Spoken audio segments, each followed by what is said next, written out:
संविज्ञानम अनुप्रशांति अनंत शांति। लेकिन ऐसा नहीं कि देख के पछताए, वो देना देना नहीं होता है। मन से दिया जाए वस्तु को, त्याग। ज्ञानम सविज्ञानम अनुप्रशांति। नहीं तो गृहेषु इंजंती कलेवरस्य, गृहस्थी अपने घर में रखता है और हम जैसे साधु अपने कलेवर पिंड में लगाते हैं छाना कोटी। दोनों को एक ही दंड मिलेगा। मृत्युम न पश्यन्ति दुरंत वीर्यम, केवल मृत्यु मिलती है, अनंत विनाश मिलता है। महात्माओं ने लिखा है जो लक्ष्मी पैदा हुई थी तो 14 रत्न निकले थे समुद्र मंथन में, और 14 के गुण लक्ष्मी में आए। लेकिन 13 चीजें तो बड़ी अशुद्ध थी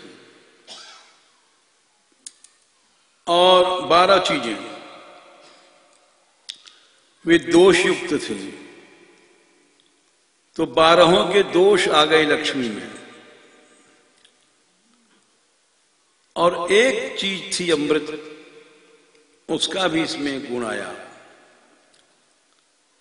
जैसे समुद्र मंथन से विष निकला था, सबसे पहले विष, तो धन भी एक विष है। ये जीते जी आदमी को खा जाता है, सारे जीवन कमाते रहो। स्वीट पॉइजन भी है, पॉइजन स्वीट है, लेकिन ये ऐसा पॉइजन है, अलक्षित पॉइजन। लाखों लोग मर रहे हैं, मरेंगे, किसी को दिखाई नहीं पड़ता है। तो ये सबसे पहले विष का गुण इसमें आता है। इसके पीछे जहर दे देते हैं, लोग मर जाते हैं। सारा जीवन हम लोग खर्च कमाते कमाते मर जाते हैं। तो विष का गुण आया धन में। वारुणी, मद, धन वाले को मद होता है और शराबी अक्सर पैसे वाले शराबी हो जाते हैं। तीसरा रंभा निकला था समुद्र से। भोगी होते हैं, पैसे वाले क्लबों में जाते हैं, तो रंभा का गुण भी धन में आ गया। चौथा शशि चंद्रमा निकला था। चंद्रमा गुरु पत्नी को हरण कर ले आया था, अपनी मां, सगी मां का ही। गुरु पत्नी माता ही होती है। तो ये पैसे वाले व्यभिचारी होते हैं, सदाचारी नहीं होते। और किसी गरीब के पास कोई भोग परायणा स्त्री नहीं जाएगी।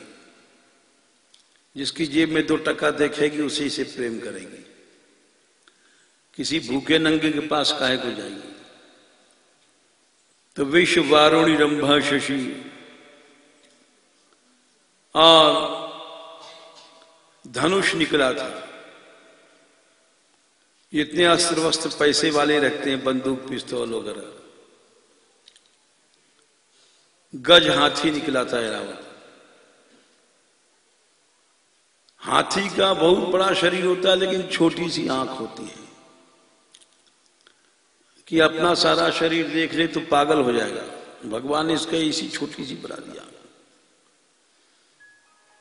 अने उसको ठीक देखने की शक्ति नहीं होती है, क्या उचित अनुचित है विचार करने की। धन वाला अंधा होता है, वो सदा अविवेक से चलता है। और कल्प तरु निकला था, वो जड़ होता है, वृक्ष तरह जड़ होता है। शंख निकला था, पैसे वाला बोलता बहुत है, क्या समझता है हम ये हैं, शंख कितना पौ पौ करता है, बोलता बहुत अहंकार से।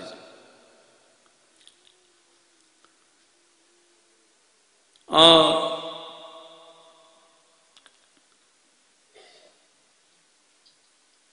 गाय निकली थी, अश्व गाय श्री वैद्यमृथा। जैसे घोड़ा बड़ा चंचल होता है, पैसे वालों के मन बड़े चंचल होते हैं, चलो वहां उस होटल में, वहां उस पिक्चर में, वहां घूमिया में, वहां चले जाएं आज।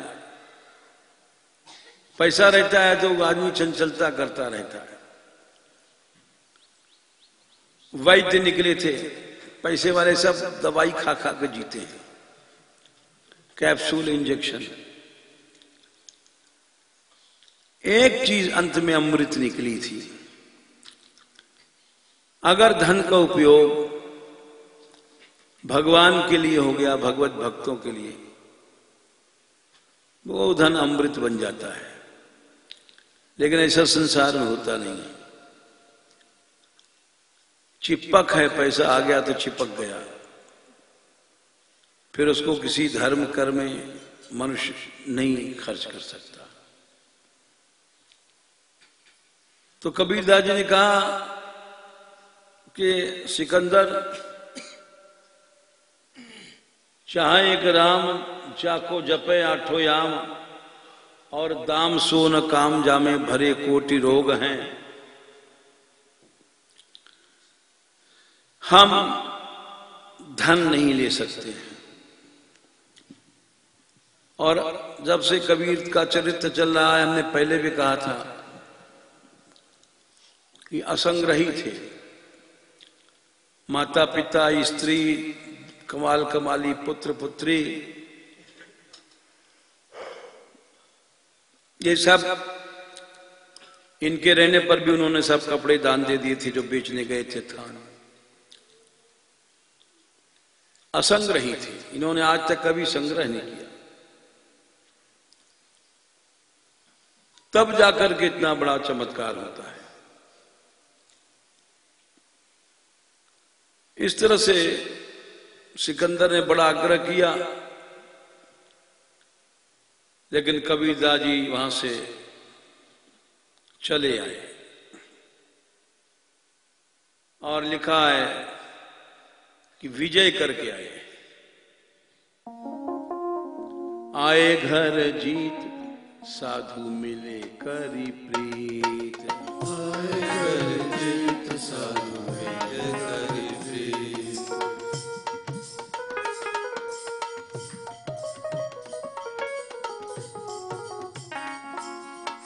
आए घर जीत साधु मिले करी प्रीत, आए घर जीत साधु मिले करी प्रीत।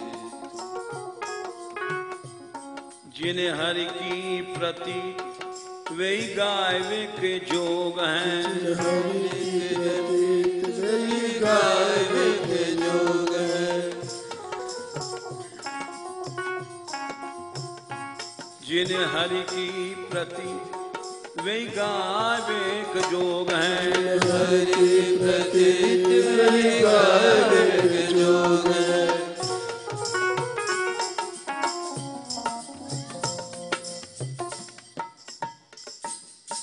घर आए, सिकंदर से उन्होंने जरूर कहा चलते समय कि तुम हमको क्या दे सकते हो, जो कुछ देते हो विष है, वो तो हमको चाहिए नहीं। लेकिन यदि तुम उसके खौफ से, ईश्वर के कोप से बचना चाहते हो, तो भविष्य में किसी को, संत को, भक्त को नहीं सताना।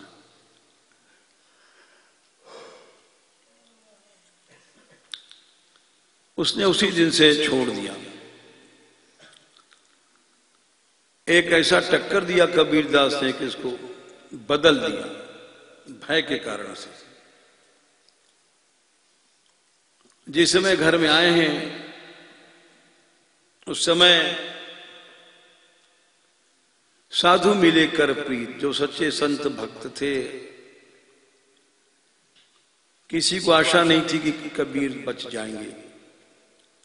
आग में जलाया गया, पानी में डूब गया, सब किया गया, लेकिन सिकंदर इसके चरणों में गिरा। इतनी बड़ी विजय हुई। साधु लोग बड़े प्रेम से मिले, आकर के लिपट गए। कबीरदास जी, ये एक बहुत बड़ी बात हो गई, नहीं तो सिकंदर सारे देश को नष्ट कर देता। आपने इसका मान मर्दन किया। और सब संत बोले, अरे भाई, जिन्हें हरि की प्रति वही गायबे के जोग है, जिनका भगवान में विश्वास है,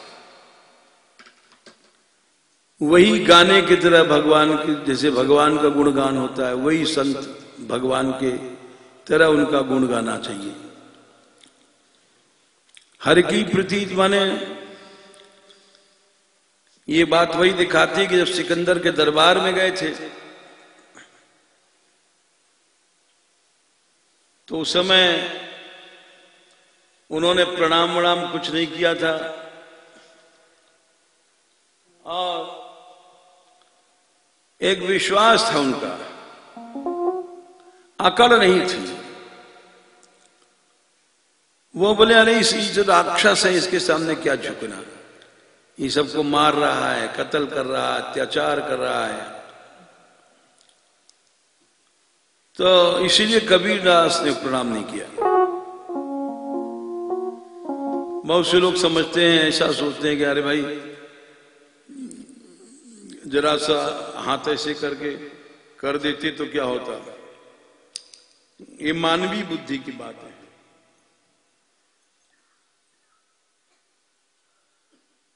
और जिस समय उनको खड़ा किया गया था पकड़ करके, आन ठाड़े किए, काजी का हाथ सलाम करो, काजी कहत सलाम करो, आन ठाड़े किए काजी कहत सलाम करो, आन ठाड़े किए काजी कहत सलाम करो, जानो ना सलाम, जानो ना सलाम, जानो राम गाढ़े पाँव है, जानो ना सलाम, जानो राम गाढ़े पाँव, जानो राम गाढ़े पाए हैं, जानो राम गाढ़े पाँव है। इसी बात को यहाँ पे यादा जी कहते हैं कि राम गाढ़े पाँव है। इसका कई अर्थ हमने आपको बताया था। एक तो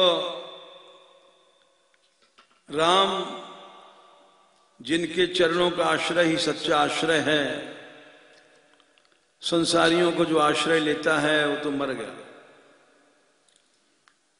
प्रहलाद जी ने कहा था, बालस्य ने शरणम पितो रौ नृसिंह। लोग कहते हैं बच्चा की शरण माँ बाप होते हैं, बोले झा सब झूठ है। नार्त से चागदम उदन्मति मज्जतो नौ। समुद्र में डूबते हुए के लिए नाव सहारा नहीं है। तप्तस्य तत्प्रतिविधिर निधिर प्रतिविधिर यही आंजसेष्टस। दुनिया में जितने उपाय हैं दुख निवृत्ति की, वो क्षणिक है। तावद विभूत निमृताम तदुपेक्षितानाम। एकमात्र भगवान का ही आश्रय लेना। राम गाढ़े पांव है, मतलब राम का जो आश्रय है, आश्रित है। जैसे अंगद के पांव थे, रावण की सभा में कोई नहीं उखाड़ सका। हम जैसे लोग धन का आश्रय लेते हैं, भगवान का आश्रय छोड़ देते हैं। ये भूल जाते हैं अपबल तप बल और बाहुबल, अपबल तप बल और बाहुबल, चौथो बल है दान, चौथो बल है दान, सूर किशोर कृपा थे सब बल, सूर किशोर कृपा थे सब बल, हरे को हरि नाम, हरे को हरि नाम, सुनेरी मैंने निर्बल के बलराम, सुनेरी मैंने निर्बल के बलराम, सुनेरी मैंने निर्बल के बलराम, सुनेरी मैंने निर्बल के बलराम। अपना बल हम इतना है दो मन के बोझ उठा लेते हैं, तप बल, ये सब बाहुबल, दाम पैसा बल, ये सब भी भगवान की सूर किशोर कृपा से होता है। और जो सभी बलों का अहम छोड़ देता है उसको राम मिलते हैं। इसीलिए कबीरदास जी ने कहा कि मुझे तो कुछ नहीं चाहिए, मेरा तो एकमात्र भगवान ही है और वो तुम दे नहीं सकते हो। अंत में प्रियदास जी बोले कि ऐसे जो संत हैं, गायवे के जोग हैं, उन्हीं के चरित्र गाना चाहिए, उन्हीं को सुनना चाहिए, उन्हीं को सोचना चाहिए। ऐसे लोगों का चरित्र भगवान से बढ़ के होता है, इसलिए भक्तों का चरित्र भगवान से बड़ा माना गया।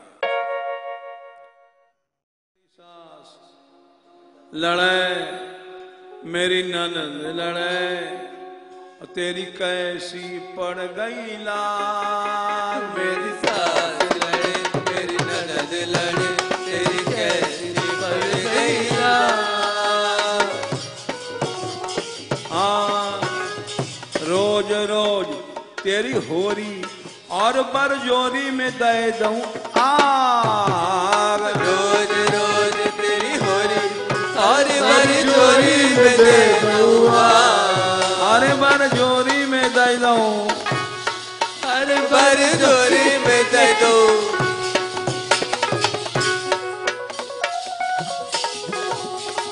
कोई नवेली घूंघट मारे तो घूंघट पूज के आए, कोई नवेली घूंघट मारे घूंघट पूज के आए। कैसे निकसे बकै उघारे, हेला हेल मचार, कैसे निकसे बकरे उघारे, हेला हेल मचार। बरजोरी में दो दौआ